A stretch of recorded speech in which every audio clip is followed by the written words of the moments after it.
வணக்கம். ஆண்டாள் நாச்சியார் அருளி செய்திருக்கக்கூடிய திருப்பாவை 28ஆம் நாள் பாசுரம். நேற்றைய பாசுரத்தில் கூடாரை வெல்லும் என்று ஆண்டாள் நாச்சியார் குறிப்பிட்டிருந்தார். அதன் பின்னே நெய் கலந்த பால் சோற்றை சாப்பிடப் போவதாகவும் சொன்னாள். பின்னர் இப்போது நினைவுக்கு வந்தவளாய் கிருஷ்ணன் ஆயர்குலச் சிறுவன் என நினைத்து ஒருமையில் அழைத்ததையெல்லாம் பொருட்படுத்தாமல் மிக்க அன்புடனே வேண்டியதை தந்திருக்கக்கூடிய கண்ணனை, அவனுடைய அன்பை போற்றும் விதமாக இந்த பாசுரத்தை அமைத்திருக்கிறாள். பாசுரம் என்ன என்பதை பார்த்துவிட்டு வரலாம்.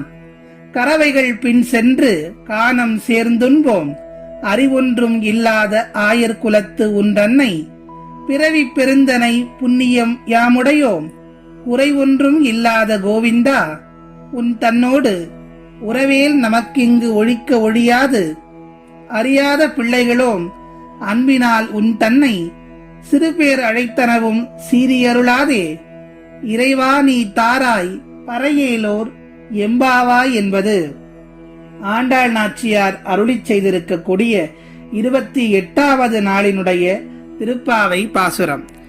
இந்த பாசுரத்தில் ஆண்டாள் நாச்சியார் என்ன சொல்ல வருகின்றார் என்பதை வரிக்கு வரியாக பார்க்கலாம். கறவைகள் பின் சென்று கானம் சேர்ந்து உண்போம், அறிவொன்றும் இல்லாத ஆயர் குலத்து உன்றன்னை.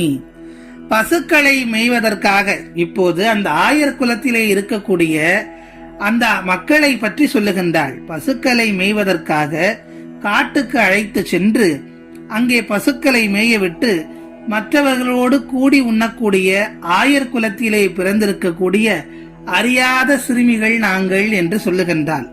அந்த சிறுமிகள் எப்படிப்பட்டவர்கள் என்பதை இங்கே குறிப்பிட்டு சொல்லுகின்றார். அடுத்த வரிகளில் உன்றன்னை பிறவி பெருந்தனை புண்ணியம் யாமுடையோம். திருமாலின் அவதாரமாக விளங்கக்கூடிய கண்ணனே, நீ இப்படிப்பட்ட எங்களுடைய ஆயர் குலத்திலே வந்து பிறந்தது நாங்கள் செய்த பூர்வ புண்ணியம்தான் என்று சொல்லுகின்றார். நீ வந்து எங்களுடைய ஆயர் குலத்தில் பிறந்தது நாங்கள் செய்திருக்கக்கூடிய பூர்வ புண்ணிய பாக்கியம் என்று சொல்லுகின்றாள். அடுத்த வரிகளில் குறை ஒன்றும் இல்லாத கோவிந்தா, உன் தன்னோடு உறவேல் நமக்கிங்கு ஒழிக்க ஒழியாது. உன்னை தலைவனாக அடைந்ததால் எங்களுக்கு வைகுந்தம் உறுதி என்பதை பிறவி பயனாக அடைந்திருக்கிறோம். குறை ஒன்றும் இல்லாத கோவிந்தா என்று சொல்லுகின்றாள்.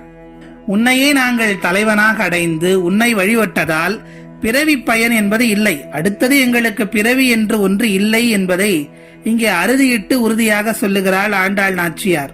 உன் தன்னோடு உறவேல் நமக்கிங்கு ஒழிக்க ஒழியாது. உன்னோடு எங்களுக்குள்ள உறவை பிரிக்க யாராலும் முடியாது. குறையில்லாத கோவிந்தன் நீ என்பதை நாங்கள் புரிந்து கொண்டு விட்டோம் என்பதை இந்த பாடலிலே சொல்லுகின்றாள் ஆண்டாள் நாச்சியார். கோவிந்தன் என்றால் என்ன? பசுக்களை காப்பவன் என்று பொருள். இங்கே பசுக்கள் என்று குறிப்பிடப்படுவது ஜீவாத்மாக்களாகிய நம்மைத்தான். ஆக பசுக்களாகிய நம்மையெல்லாம் கடை தேற்றுவதற்காகவே பகவான் கண்ணனாக அவதரித்தான். அதை அடுத்த வரிகளில் சொல்லுகின்றால், அறியாத பிள்ளைகளோம் அன்பினால் உன் தன்னை சிறுபேர் அழைத்தனவும் சீடி அருளாதே, இறைவாணி தாராய் பறையேலோர் எம்பாவாய். விரதம் இருக்கும் முறை பற்றியெல்லாம் எங்களுக்கு தெரியாது. இந்த பாவை நோன்பை எங்களுக்கு தெரிந்த வகையில் நாங்கள் கடைபிடித்திருக்கிறோம்.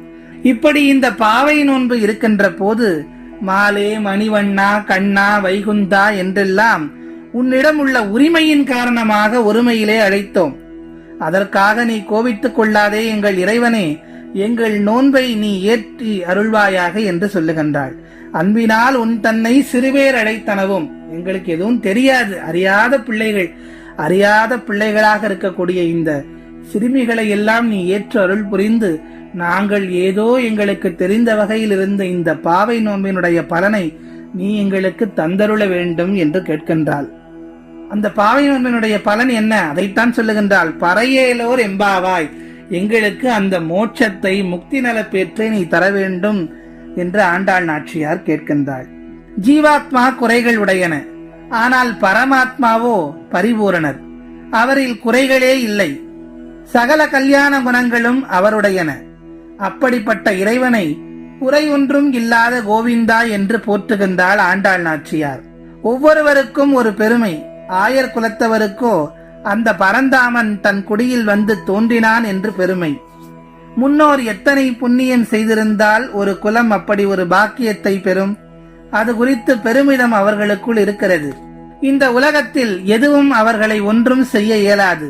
அதனால் அவர்கள் எதையும் பொருட்படுத்தாது, கவலை கொள்ளாது, தங்களின் மாடுகளை மேய்த்து கொண்டு காடுகளுக்குள் சென்று அவற்றை மேயவிட்டு தங்களுடைய தொழிலை சந்தோஷமாக செய்து கொண்டிருக்கிறார்கள்.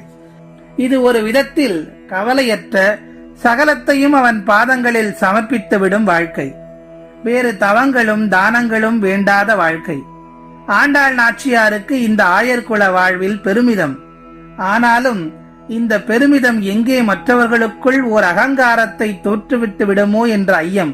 அதனால்தான் தன்னை முற்றிலும் சமர்ப்பணம் செய்து சரணாகதி அடைந்து அபராதம் செய்து கொள்பவள் போல் இந்த பாசுரத்தை பாடுகின்றாள்.